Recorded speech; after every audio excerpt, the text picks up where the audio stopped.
The transport shuttle touched down on Station Orbital 7 with barely a whisper. Hana Kim grabbed her single duffel bag and stepped onto the polished metal floor of the Galactic Defense Academy. She had dreamed of this moment for years, imagined walking these halls as an instructor, teaching the next generation of Coalition defenders. The reality felt much colder than her dreams. The station was massive, built by species who had been traveling between stars for thousands of years. Everywhere she looked, Hana saw aliens. Tall ones, short ones with scales and ones with fur, ones that floated and ones that skittered. She was the only human in sight. A clicking sound made her turn. Commander Vextar approached, his insectoid body moving on 6 legs with perfect precision. His compound eyes studied her with something that looked like disappointment. He was easily twice her height, his carapace gleaming under the station lights. "Corporal Kim," he said. His voice came through a translator device, flat and emotionless. "You are late." Hana checked her watch. She was 3 minutes early. "Sir, follow me." He turned without waiting, his legs carrying him quickly down the corridor. Hana had to jog to keep up. They passed training halls where cadets practiced combat. Through one window, she saw a group of reptilian students wrestling, their movements powerful and precise. Through another, she watched 4-armed beings sparring with weapons she did not recognize. Everyone looked dangerous. Everyone looked like they belonged. Commander Vexitar stopped at a small office. Inside, a massive reptilian officer sat behind a desk. His scales were dark green and his eyes were cold. "This is Lieutenant Kriva," Vextar said. "He oversees physical training. He will explain your duties." Kriva looked at Hana the way someone might look at a stain on their uniform. So, the human. He leaned back in his chair. "I will be honest with you, Corporal. I did not want you here. None of us did. Your presence is a political requirement, nothing more." Hana kept her face neutral. She had expected this. Humanity had only joined the Galactic Coalition 5 years ago. They were still the newcomers, still viewed as primitive by species that had been building empires when Earth was discovering fire. "I understand, sir," she said quietly. "Do you?" Kriva's eyes narrowed. "Your species has won some battles, yes. But we believe this is luck, not skill. You are young, small, weak. What can you possibly teach warriors from races that have fought for millennia?" "I can teach what I know, sir." Kriva made a sound that might have been laughter. "What you know, yes." He pulled up a data pad. "You will be assigned to morning drill. The juveniles, the cubs," Hana blinked. "The youngest cadets?" "Ages 12 to 15 by your human standards," Vextar said. His tone suggested this was amusing. "They need someone to lead basic exercises, running, push-ups, simple things." The insult was clear. They were giving her the assignment that mattered least, where she could do the least damage. Babysitting children while the real instructors trained real warriors. "I see," Hana said. "You will start tomorrow at dawn," Kriva continued. "The main training yard. Do try not to embarrass yourself too badly. These cubs come from proud warrior families. Their parents are decorated veterans. They already know more about combat than most humans will learn in a lifetime." "Yes, sir." Dismissed. Hana left the office and found her way to the instructor quarters. Her room was small, barely large enough for a bed and a locker. She sat on the edge of the bed and stared at her hands. They were small hands, human hands, soft compared to claws or talons, weak compared to the powerful limbs she had seen today. She thought about Lieutenant Kriva's words. Young, small, weak. He was right, of course. She was all of those things. Most species in the Coalition could break her in half without trying. Even their children were stronger than she was. But she had not come here to be strong like them. She had come here to teach what humans did best, survive anyway. That evening, she met the only other human on the station. Yuna Choi worked in the medical wing, treating injuries from training accidents. She was older than Hana, maybe 35, with kind eyes and quick hands. "I heard they gave you the cubs," Yuna said over dinner in the mostly empty human section of the cafeteria. "I'm sorry." "It's fine," Hana said. "It's not fine. It's insulting." Yuna stabbed at her food. "They think we're a joke.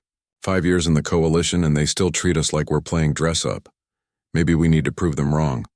With 12-year-olds? Hana, those aren't regular 12-year-olds. I've treated some of them in medical.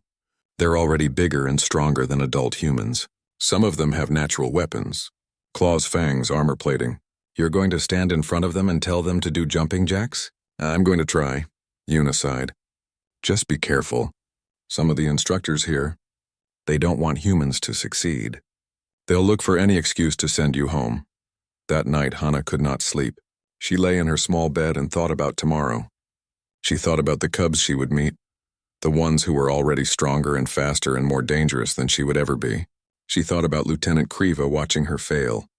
She thought about Commander Vextar's disappointment, but mostly she thought about why she had become a soldier in the first place. Hana had grown up small, always the shortest in her class, always the weakest in gym class, always the last picked for teams. She had joined the military because she wanted to prove that size did not matter, that determination could overcome natural disadvantage. She had survived training that broke larger recruits. She had earned her rank through persistence, through refusing to quit no matter how many times she was knocked down. The galaxy thought humans were weak. Maybe they were right, but weakness had never stopped her before. She got out of bed and did push-ups until her arms shook. Then she did more.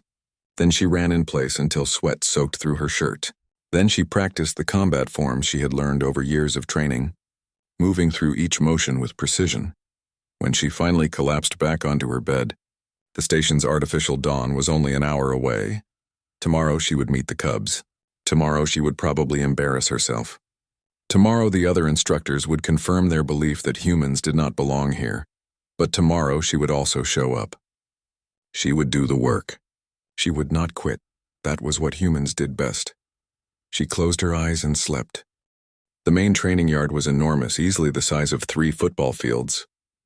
Hana stood in the center of it, feeling very small. The artificial sun was just rising over the station's horizon projection, casting long shadows across the metal ground. She was not alone. Around the edges of the yard, other instructors had gathered. Some leaned against walls, others stood in small groups.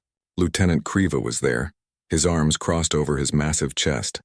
She could not see their expressions clearly, but she could feel their attention. They were waiting to watch her fail. The cubs arrived in a chaotic mass. There were about 40 of them, and Hana's first thought was that they were huge. She had known they would be bigger than human children, but knowing and seeing were different things. At the front of the group walked a young Velcresh that Hana would later learn was named Thornkal. He looked like a bear that had decided to walk on 2 legs. His fur was dark brown, his eyes were intelligent, and he stood nearly 7 feet tall despite being only 13 years old. His shoulders were broader than Hana's entire body. Beside him walked Priscilla, a Mandorian with sleek fur covered in spots and 4 powerful arms. Her feline face wore an expression of bored contempt.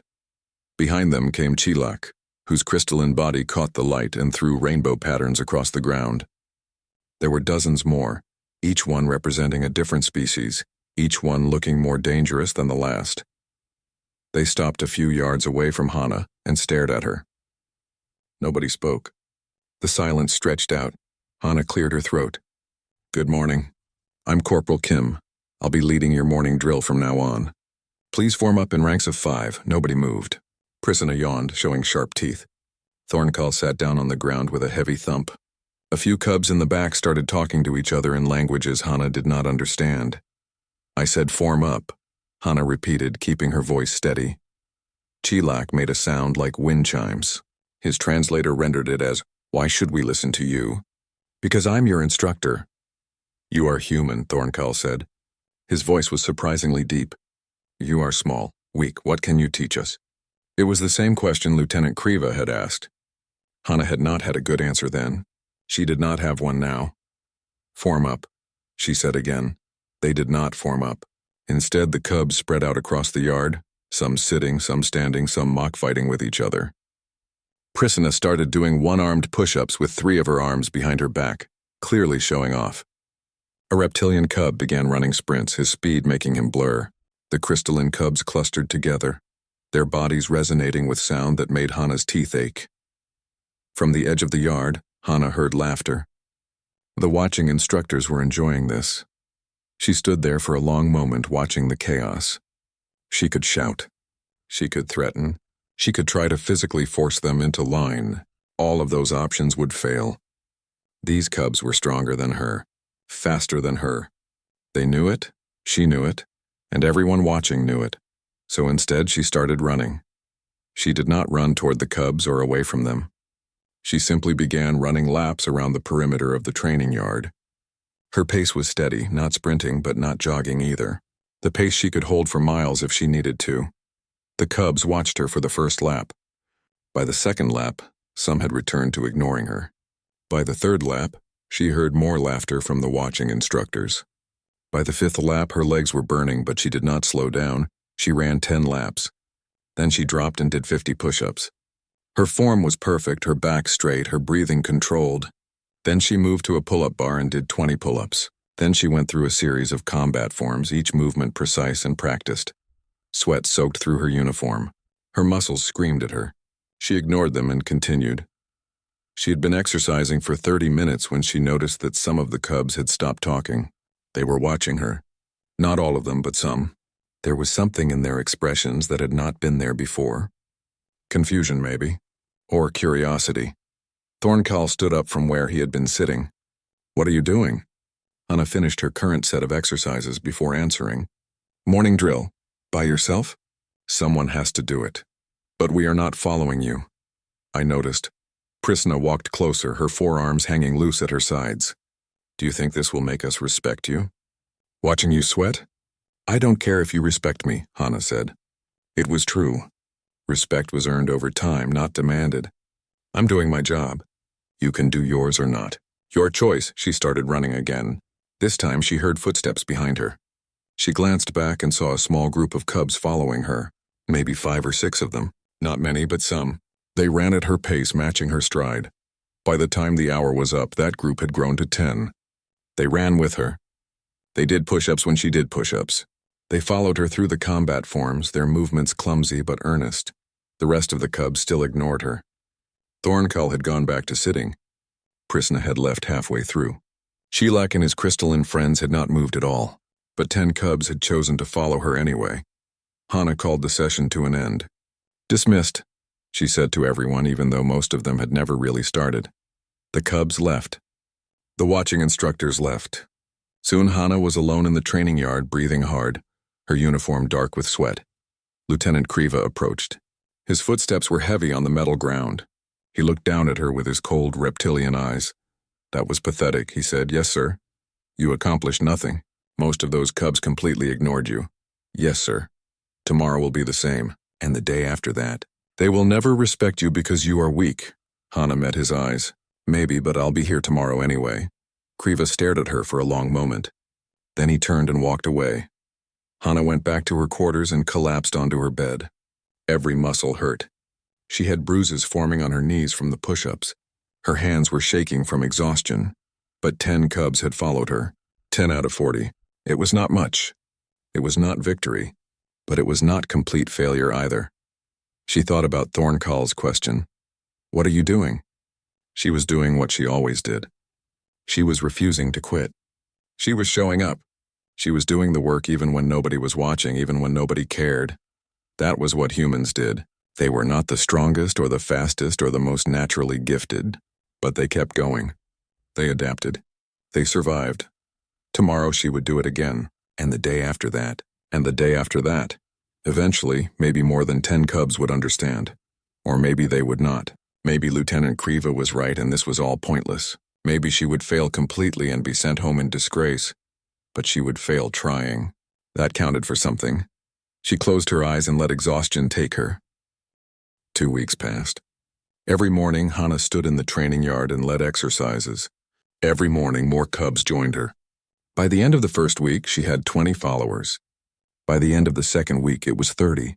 They ran with her. They did push-ups and pull-ups beside her. They copied her combat forms with increasing accuracy. The cubs who participated started arriving early, stretching before she even called them to formation.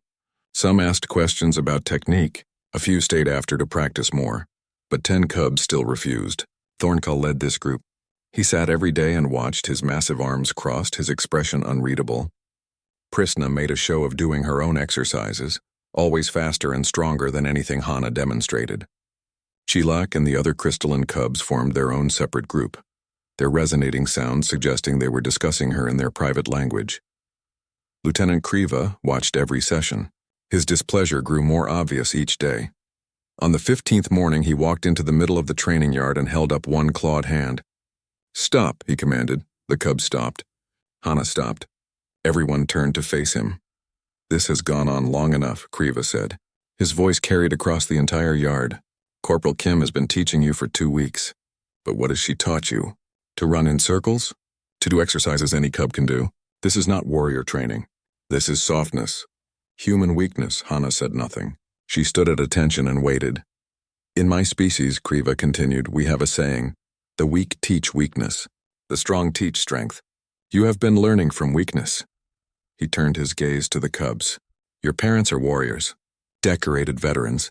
They would be ashamed to see you following a human who cannot even match your natural abilities." Some cubs looked uncomfortable. Others nodded. Thorncull remained perfectly still. "I will demonstrate," Kriva said. He gestured to Hana. "Corporal Kim, step forward." Hana stepped forward. "You will spar with Cadet Thorncull. Full contact, submission or incapacitation. This will show these cubs what happens when human methods meet warrior strength." Hana's stomach tightened. She looked at Thorncull. He was 13 years old and 7 feet tall. His species was 3 times stronger than humans on average. In a full contact fight, he could kill her without meaning to. "Sir," she said carefully, "with respect, I don't think—" "Are you refusing?" The question hung in the air. Hana knew what refusing meant. It meant admitting she was afraid. It meant confirming everything they said about humans. It meant losing whatever small respect she had earned. "No, sir," she said quietly. "I'm not refusing." "Good." Kriva smiled, showing all his teeth. "Begin when ready." Thorncull stood up. He looked apologetic as he walked to the center of the yard. "I do not want to hurt you," he said softly. "I know," Hana said. "Do your best anyway." They faced each other. Around them, every cub had formed a circle. From the edges of the yard, other instructors had gathered.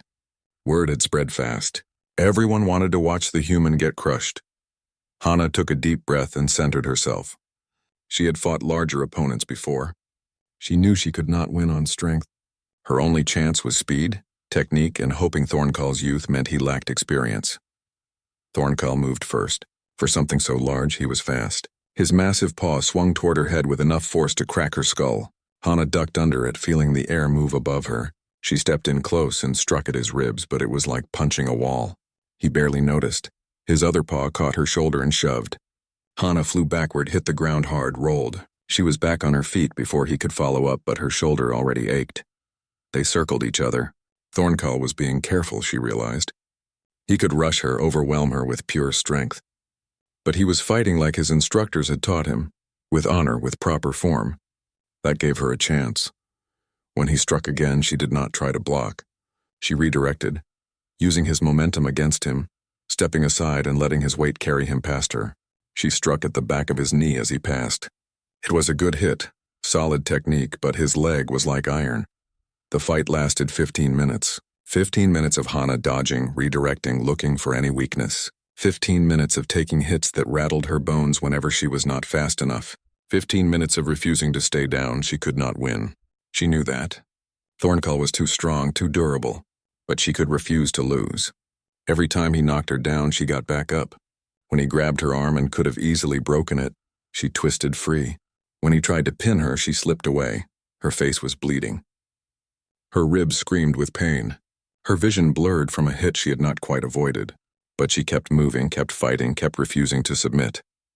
Finally, Lieutenant Kriva called it. "Enough! Draw!"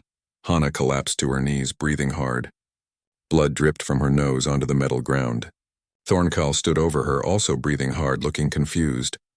"You did not win," he said. "I know," Hana gasped. "But you did not lose either." "How?" I kept getting up. Thorncull stared at her. Around them, the cubs were silent. Even Lieutenant Kriva seemed unsure what to say. That evening, Yuna treated Hana's injuries in medical. 2 cracked ribs, a broken nose, countless bruises, and a sprained wrist. "This is insane," Yuna said as she wrapped Hana's ribs. "They set you up to fail. That was not a fair fight." "No," Hana agreed. "It wasn't. So why are you smiling?" Hana had not realized she was smiling. But Yuna was right. Despite the pain, despite the obvious loss, she was smiling. "Because I survived," she said. "I fought someone 3 times my strength and I survived." Those cubs saw that. They saw that size is not everything, that there are other ways to fight. Hana, Yuna said gently, I need to tell you something. Admiral Drakmor, Thorncal's father, has filed a formal complaint. He says your methods are undermining traditional warrior culture. There is talk of sending you back to Earth. The smile faded. When? Soon, maybe a few days. I am sorry. Hana lay back on the medical bed and stared at the ceiling. She had known this might happen. The senior instructors did not want her here. They did not want humans here. One complaint from a high-ranking officer was all it would take. She had 2 weeks with the Cubs. Just 2 weeks to make any kind of difference. Maybe it had not been enough. Maybe she had failed after all. But that night, something unexpected happened. A message came through to her quarters. It was from Thorncal. Instructor Kim, it read, I have been thinking about our fight. You are smaller and weaker than me. This is fact.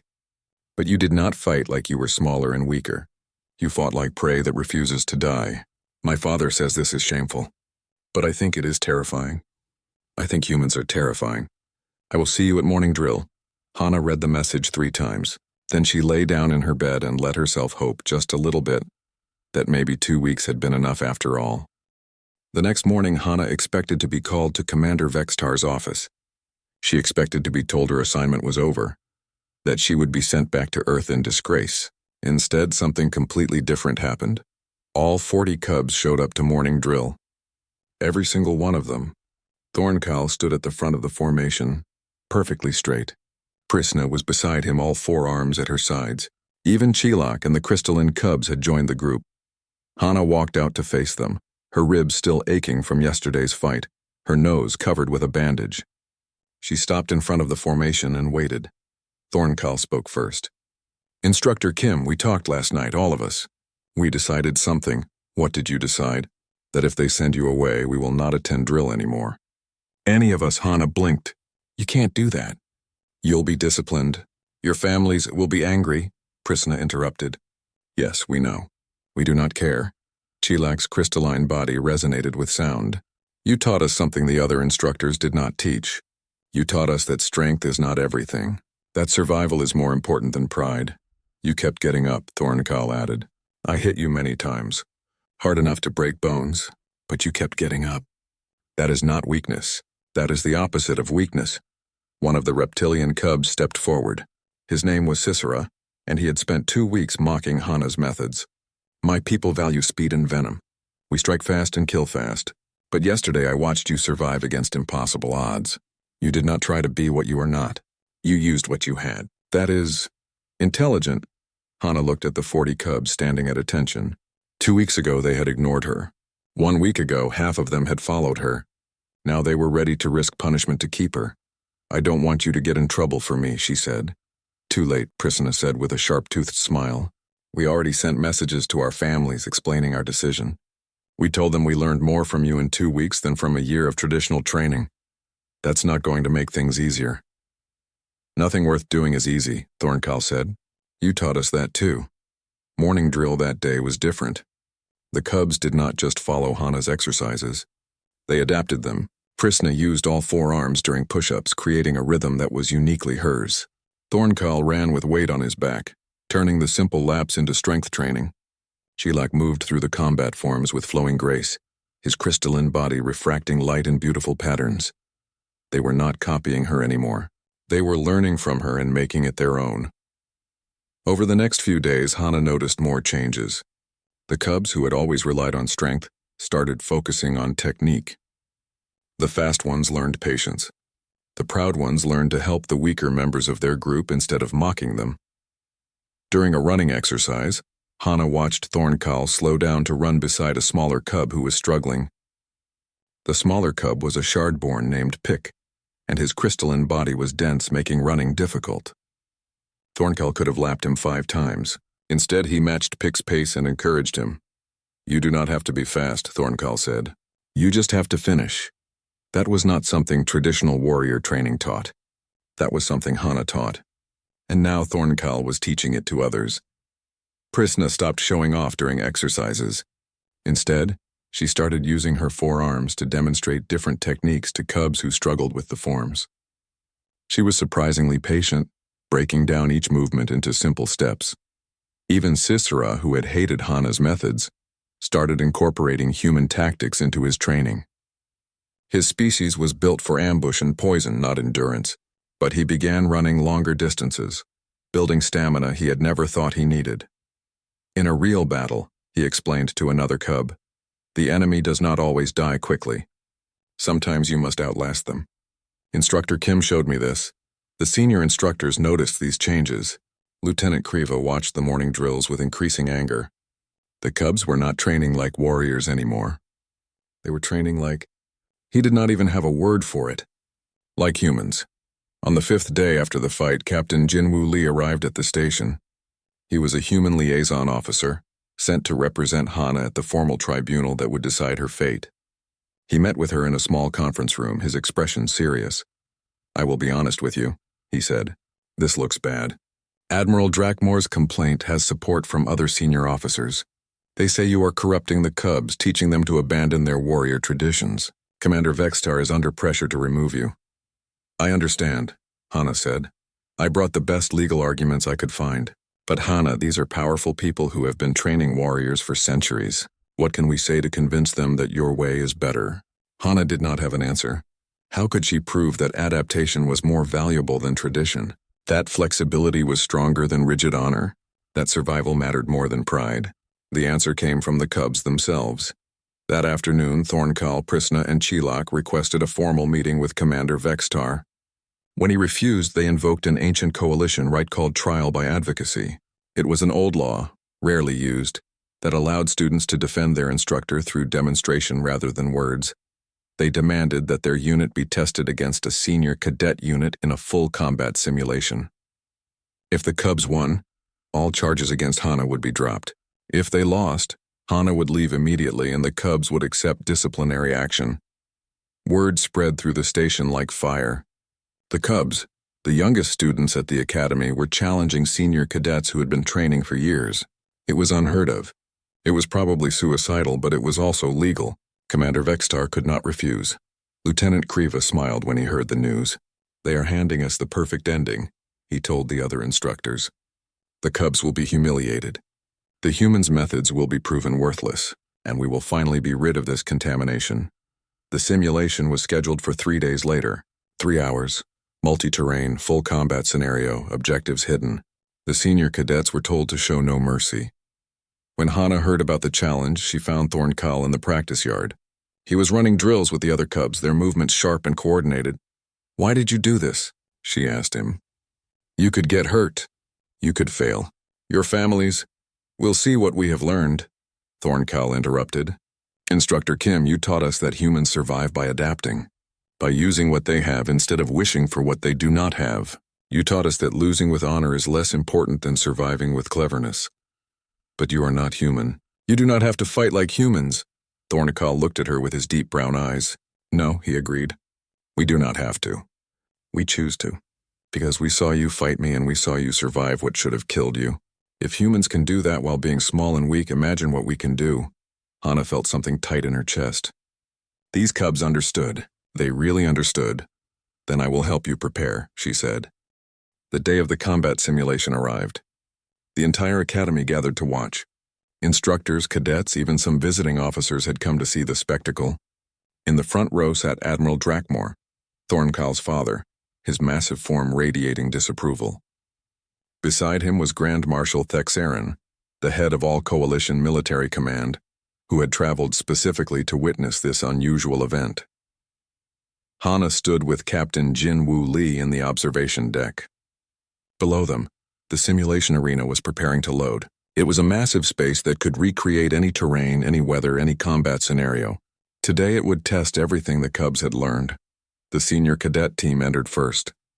There were 20 of them, each one carefully selected. They were older, bigger, more experienced. Many were already 18 or 19 years old, about to graduate to full military service. They moved with confidence, weapons ready, formation tight. Then the Cubs entered. All 40 of them looked small by comparison. Even Thornkal, the largest, was dwarfed by some of the senior cadets. They carried lighter weapons, wore lighter armor. They looked like children playing soldier. The watching crowd murmured. Some placed bets on how quickly the cubs would lose. Lieutenant Kriva stood with his arms crossed, satisfaction clear on his face.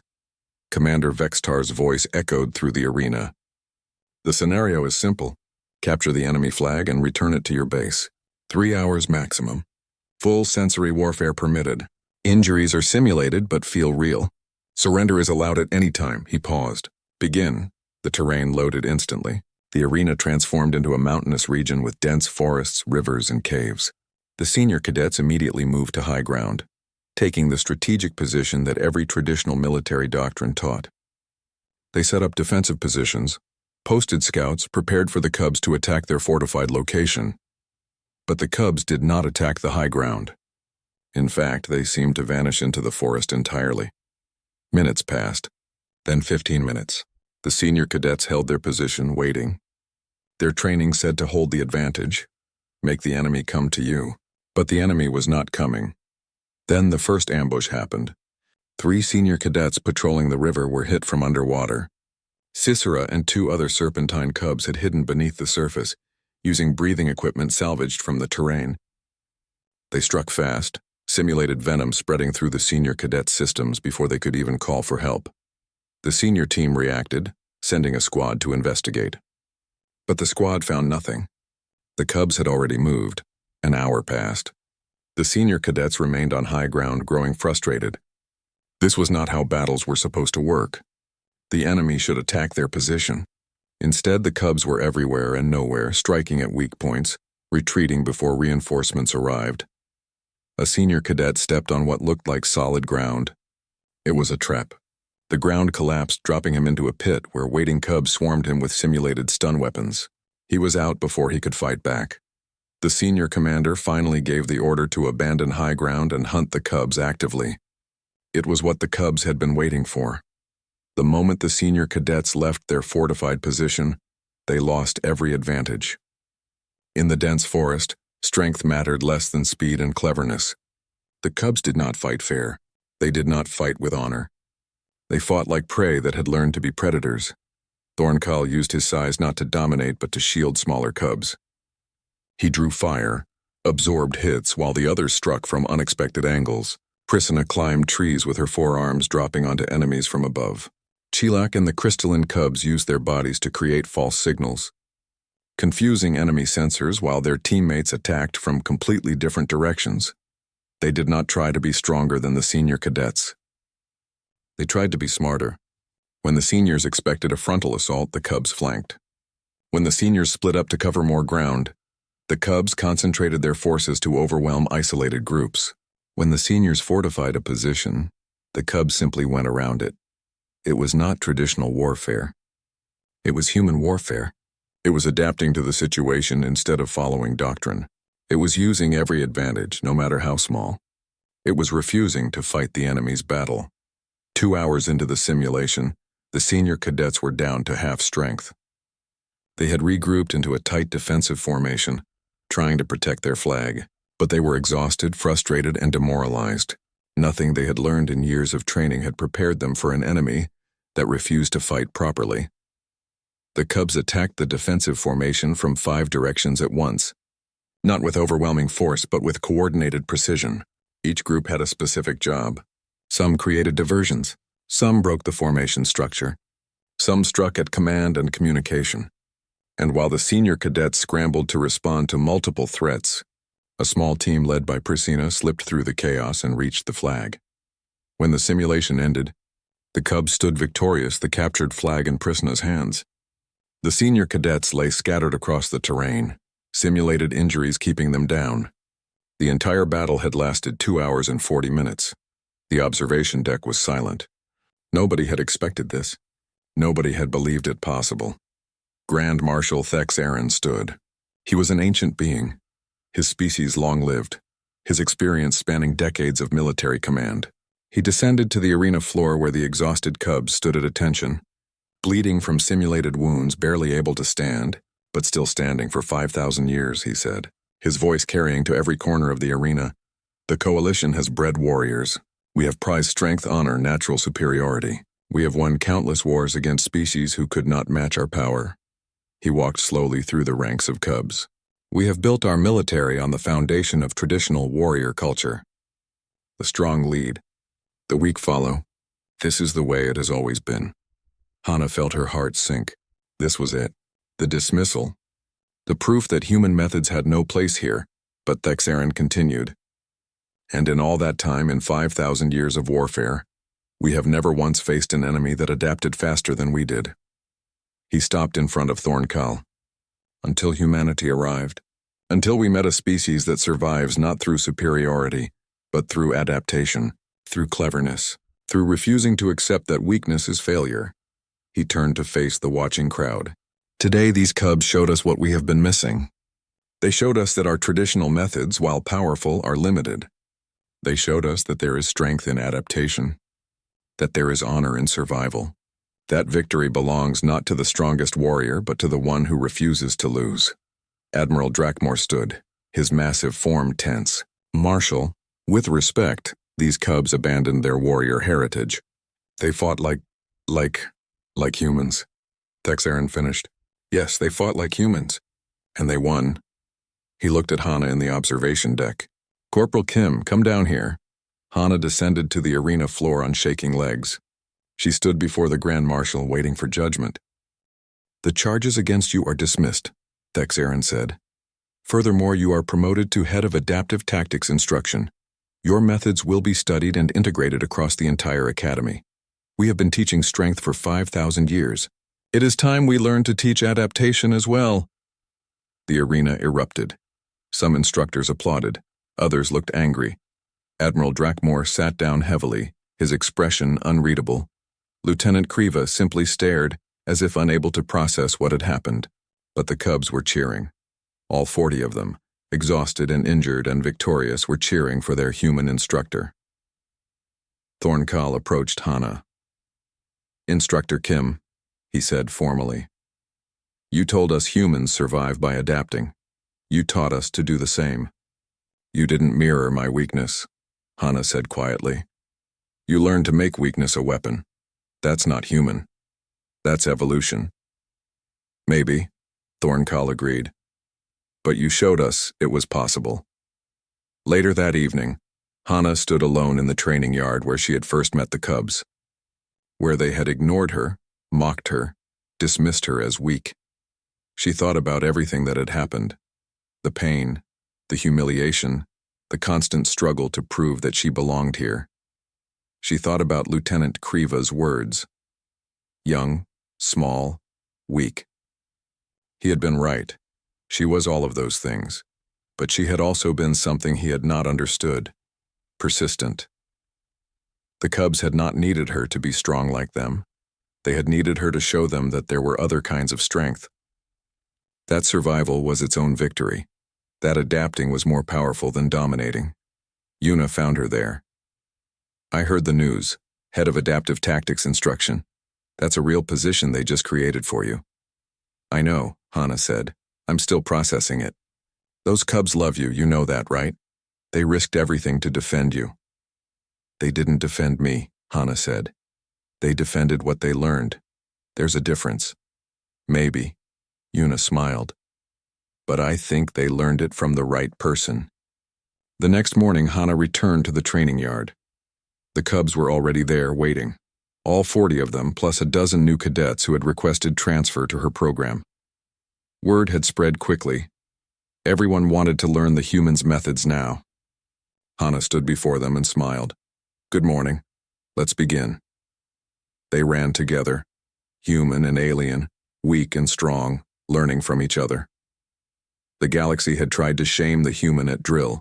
Instead, she had taught the cubs to mirror not her weakness, but her refusal to accept it. And in doing so, she had changed everything.